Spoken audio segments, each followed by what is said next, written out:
BP పెరగడానికి ప్రధాన కారణం ఉప్పు. అందుకే మీరు రక్తపోటును కంట్రోల్లో ఉంచాలంటే ఉప్పును తగ్గించాలి. అలాగే ఉప్పు ఎక్కువగా ఉన్న ఆహారాలను మానేయాలి.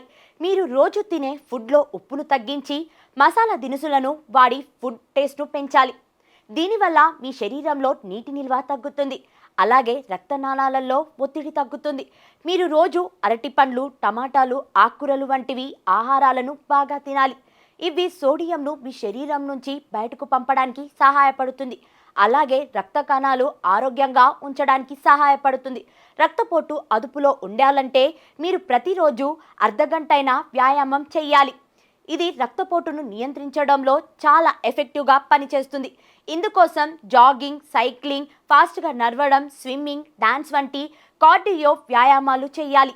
ఈ వ్యాయామాలు మీ గుండెను ఆరోగ్యంగా ఉంచడానికి సహాయపడతాయి. అలాగే బరువును పెరగకుండా కాపాడుతాయి. రక్తపోటు అదుపులో ఉంటుంది. మానసిక ఒత్తిడి కూడా తగ్గుతుంది. ఇందుకోసం మీరు వారానికి 150 నిమిషాలు వ్యాయామం చేయాలి. మందులు వాడకుండా బీపీ తగ్గాలంటే మీరు పండ్లను, కూరగాయలను, తృణధాన్యాలను, కొవ్వు లేని ప్రోటీన్లను ఎక్కువగా తినాలి.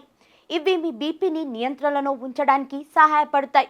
బీపీ కంట్రోల్లో ఉండాలంటే మీరు చక్కెర పానీయాలు, ప్రాసెస్ చేసిన ఆహారాలు, సంతృప్త ట్రాన్స్ కొవ్వులను తీసుకోకూడదని వైద్య నిపుణులు సూచిస్తున్నారు.